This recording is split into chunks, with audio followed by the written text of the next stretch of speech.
Hai sahabat sekolah, berjumpa lagi dengan saya Kak Dimas di channel sekolah.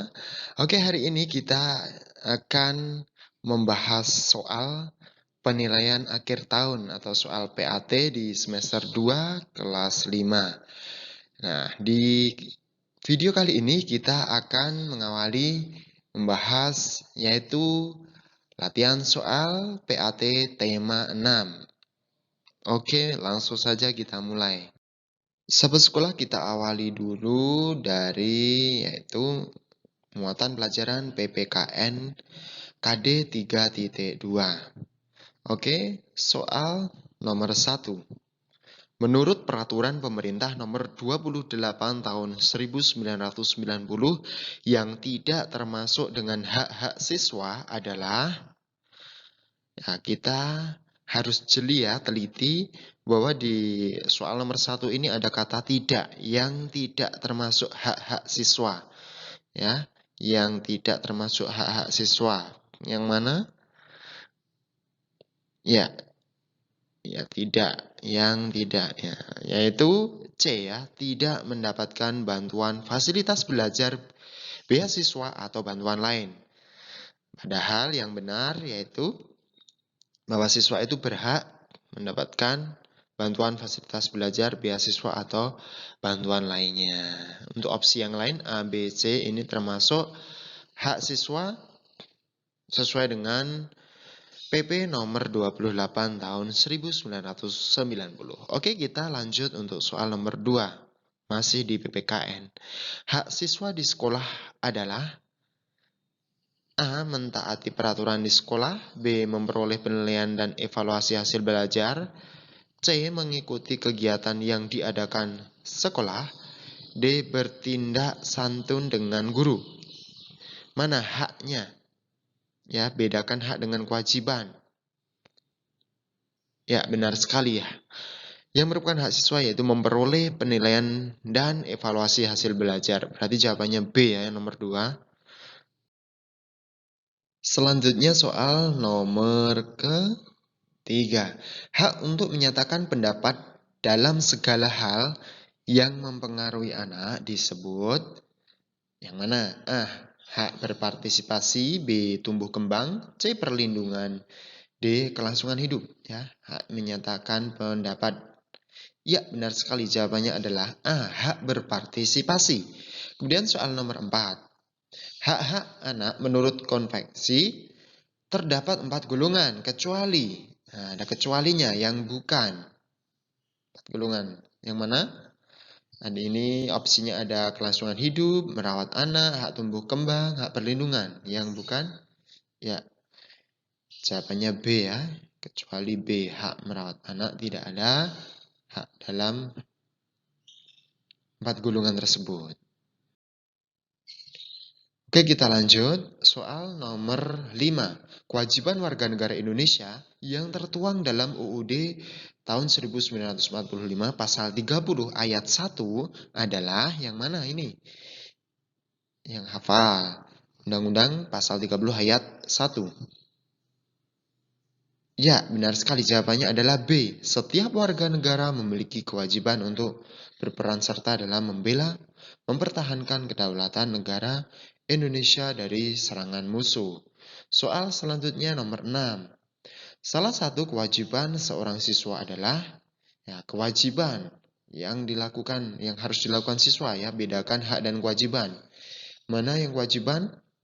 Mendapat perlakuan ini termasuk apa? Yang B mendapat bimbingan termasuk hak atau kewajiban. C mentaati peraturan. D memperoleh penilaian. Jawabannya yaitu ya C ya. Karena kewajiban yaitu kewajiban siswa mentaati peraturan dan tata tertib yang berlaku di sekolah.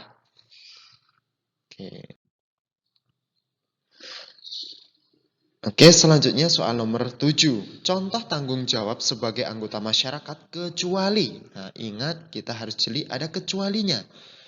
Tanggung jawab sebagai anggota masyarakat kecuali berarti yang bukan tanggung jawab. A. Ini ikut serta dalam kegiatan masyarakat termasuk? Ya, termasuk. B. Tidak ikut serta dalam kegiatan masyarakat. Nah, kita tahan dulu ini. Yang C, kita lihat C dan D dulu, menjaga kebersihan ya termasuk. D berperan dalam siskamling atau sistem keamanan lingkungan termasuk. Berarti jawabannya sudah ketemu ya, B. Oke, lanjut soal nomor 8. Tanggung jawab sebagai siswa adalah tanggung jawabnya yang mana? A. Melanggar tata tertib sekolah. B. Mentaati tata tertib sekolah. C. Menjalankan program yang ditetapkan. D. Membuat program-program sekolah. Nah, jawabannya ya B. Mentaati atau menaati tata tertib sekolah. Oke, sahabat sekolah, berikutnya kita masuk di bahasa Indonesia ya, muatan pelajaran bahasa Indonesia pada KD 3.3. Oke, soal nomor 9 kita baca, perhatikan teks bacaan berikut. Energi panas matahari dapat menerangi bumi sehingga udara di bumi menjadi hangat. Dalam kehidupan sehari-hari, energi panas matahari dimanfaatkan dalam berbagai kegiatan manusia. Misalnya, panas matahari digunakan untuk mengeringkan padi setelah dipanen. Kemudian mengeringkan garam, mengeringkan ikan asin, bahkan untuk mengeringkan pakaian yang basah. Ringkasan teks bacaan di atas adalah yang mana kira-kira? Cari dulu A, B, C, atau D jika diringkas. Ya, jawabannya adalah B ya. Energi matahari dapat dimanfaatkan untuk berbagai kebutuhan manusia, di antaranya mengeringkan padi setelah dipanen, mengeringkan garam, mengeringkan ikan asin, bahkan untuk mengeringkan pakaian yang basah. Oke, berikutnya soal nomor 10. Ya, cukup panjang ini, ada teks bacaan. Kemiskinan terjadi sebab beberapa faktor. Salah satunya adalah keterbatasan kelengkapan pendidikan dan pemenuhan kebutuhan sehari-hari. Bangkrut, musibah, perbudakan, struktur sosial juga menjadi faktor penyebabnya. Struktur sosial dan perilaku menjadi dominasi faktor masalah kemiskinan. Perilaku konsumtif, gengsi, pengeluaran uang tidak sesuai dengan pemasukan juga termasuk. Faktor struktur sosial mengarah kepada masalah turun-temurun, terutama pada masalah pendidikan orang miskin. Perilaku gengsi sehingga masyarakat lebih mementingkan keinginan daripada kebutuhan. Sebenarnya banyak usaha yang dilakukan oleh masyarakat dan pemerintah untuk mengatasi kemiskinan. Misalnya adalah menaikkan upah minimum kerja, kemudian memperluas lapangan pekerjaan, pendidikan gratis, dan tempat tinggal dengan harga terjangkau. Hal itu harus didukung dengan perilaku masyarakat yang tidak menghamburkan uang, menghindari gengsi, menabung, dan membantu orang di sekitarnya, sehingga kerjasama masyarakat dan pemerintah dapat berjalan dengan efektif untuk mengatasi kemiskinan. Nah, sahabat sekolah, berdasarkan teks bacaan di atas, faktor terjadinya kemiskinan adalah yang mana? A. Menaikkan upah minimum kerja. B. Keterbatasan kelengkapan pendidikan dan pemenuhan kebutuhan sehari-hari. C. Kerjasama masyarakat dan pemerintah dapat berjalan efektif. D. Memperluas lapangan pekerjaan. Yang mana? Ya, B ya jawabannya, keterbatasan kelengkapan pendidikan dan pemenuhan kebutuhan sehari-hari. Itu faktornya. Kemudian soal nomor 11. Perpindahan kalor secara konveksi ialah perpindahan kalor disertai dengan perpindahan zat perantaranya.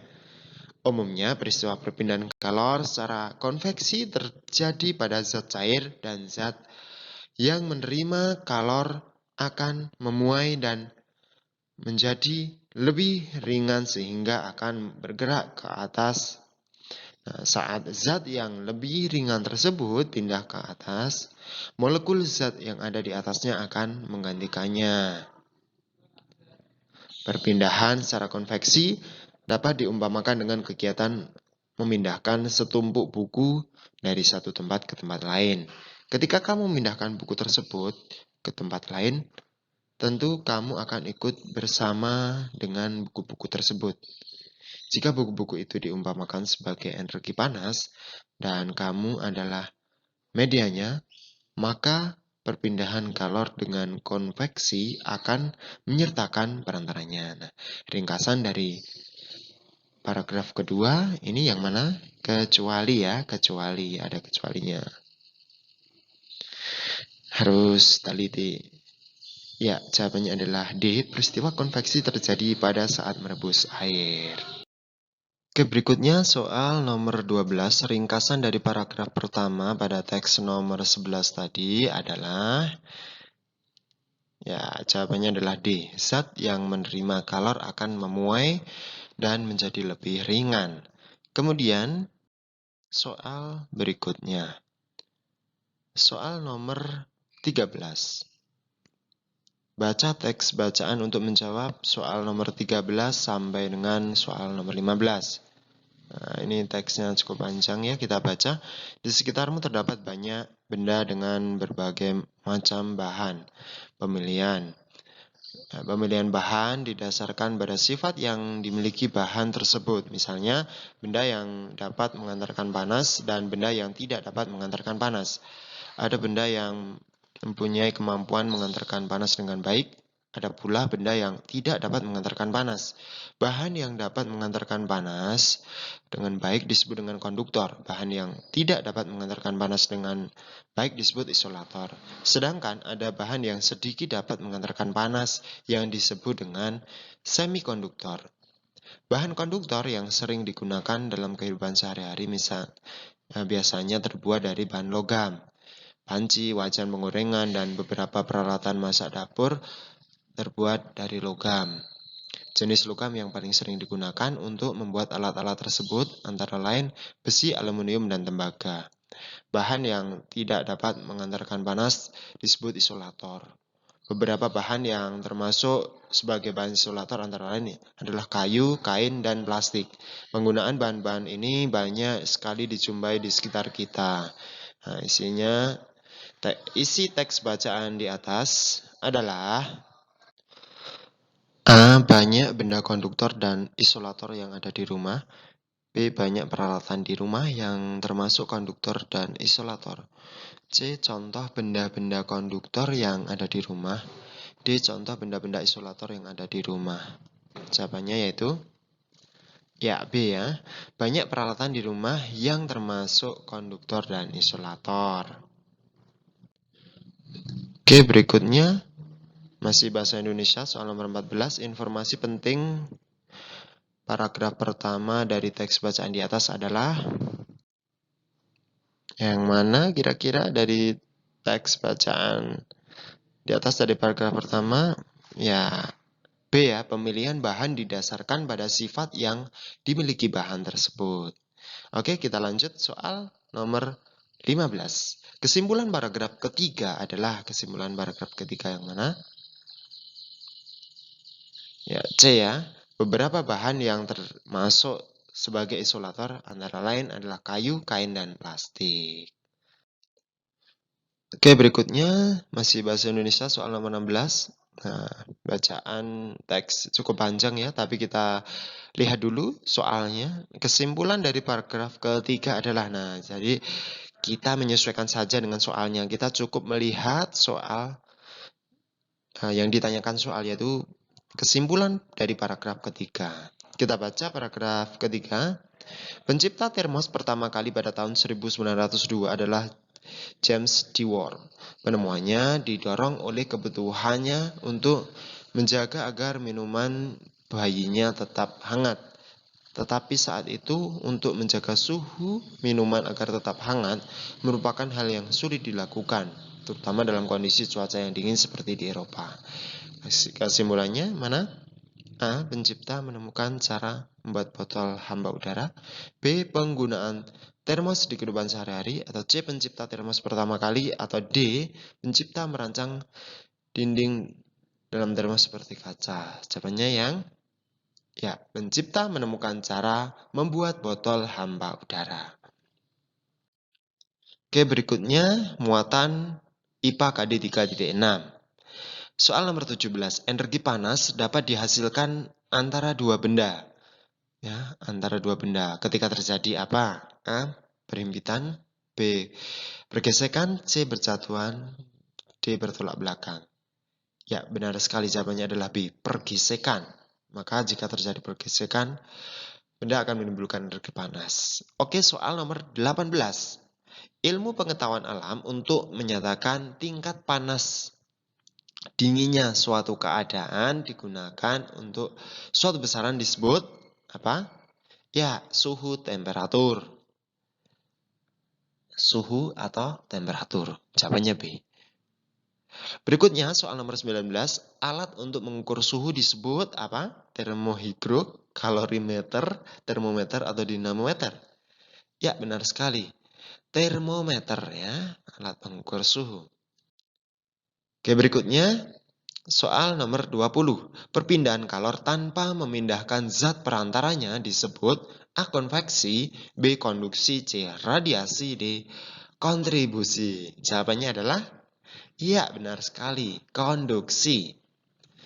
Berikutnya soal nomor 21. Proses perpindahan kalor yang tidak memerlukan zat perantara disebut ya, benar sekali. Radiasi ya, tanpa perantara.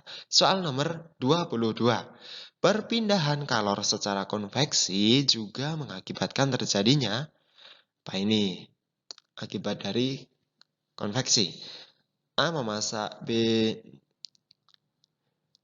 Angin puting beliung, C. Angin darat dan angin laut, D. Gempa bumi. Ini terjadi di apa ini contohnya? Ya, angin darat dan angin laut. Terjadinya angin darat, angin laut ini termasuk salah satu contoh perpindahan kalor secara konveksi. Berikutnya, soal nomor 23. Benda yang tidak dapat menghantarkan panas dengan baik adalah, ingat, yang tidak dapat menghantarkan panas, yaitu ya, isolator. Berikutnya soal nomor 24. Di sini ada gambar struktur termos. Perhatikan gambar tersebut, kemudian pertanyaannya yaitu fungsi bagian termos yang ditunjukkan pada angka 2 adalah fungsinya apa? Ya, fungsinya mencegah perpindahan panas secara konduksi. Tuh. Soal berikutnya yaitu kita masuk di muatan pelajaran IPS KD 3.2. IPS ya, soal nomor 25, bencana yang diakibatkan karena perbuatan manusia adalah apa ini? Yang mana? Akibat apakah tsunami, tanah longsor, banjir, gempa bumi? Ya, banjir ya, banjir karena menebang hutan sampai gundul. Ini yang menggundulikan manusia. Gitu. Soal nomor 26, hal yang dapat dilakukan untuk mencegah longsor di daerah pertanian yang berada di permukaan lereng gunung adalah agar tidak longsor. Masih ingat di apa kan? Ya, ya, sistem terasering atau sengkedan. Soal nomor 27. Contoh interaksi manusia terhadap alam yang baik adalah yang baik yang mana? Menggunakan pestisida, menanam pohon, terasering, membuka lahan luasnya. Ya, menanam pohon. Gitu. Soal berikutnya yaitu masih IPS di nomor 28. Contoh kegiatan manusia, interaksi dengan lingkungan alam untuk mendapatkan penghasilan, kecuali ada kecualinya, berarti yang bukan ya. Nah, ada kecualinya ini. Kerja bakti ya tidak, berdagang, bertani, bercocok tanam. Ini yang mendapatkan penghasilan. Nah, kerja bakti ya, kerja bakti ini tidak mendapatkan penghasilan. Oke, soal nomor 29. Contoh kegiatan manusia yang menyesuaikan diri dengan alam sekitarnya yaitu yang mana? Ya, C ya, petani yang menanam padi dengan cara melihat terlebih dahulu curah hujannya. Contoh kegiatan manusia yang menyesuaikan diri dengan alam sekitarnya. Oke, lanjut. Soal nomor 30. Jenis usaha yang dapat kita lakukan agar menjaga lingkungan tetap bersih, terbebas dari sampah ya. Jadi kegiatan menjaga lingkungan agar terbebas dari sampah. Kecuali ada kecualinya lagi. Yang bukan berarti. Yang mana? Ya, iya, yaitu membuang sampah sembarangan. Ini bukan termasuk usaha menjaga lingkungan. Oke, berikutnya soal nomor 31. Permasalahan sosial yang disebabkan karena warga yang tidak mematuhi lalu lintas adalah pengangguran, kemacetan, bangunan liar, sampah menumpuk. Ya, kemacetan ini mudah sekali ya. Kemacetan. Soal nomor 32, menanam pohon pada tanah berpotensi longsor merupakan bentuk interaksi manusia dengan mudah ya, dengan alam tentunya. Tuh. Oke, sahabat sekolah, untuk selanjutnya kita masuk di SBDP KD 3.2. Itu kita awali di soal nomor 33. Tangga nada adalah yang mana pengertian tangga nada? Ya, jawabannya itu urutan nada yang disusun secara berurutan. B. Maaf ya, nomor 34. Soal nomor 34, jenis tangga nada yang hanya memiliki 5 nada pokok disebut diatonis, pentatonis, pentagonis, antagonis ya. Mudah ya, pentatonis ya, karena pentatonis ini memiliki 5 nada pokok. Gitu.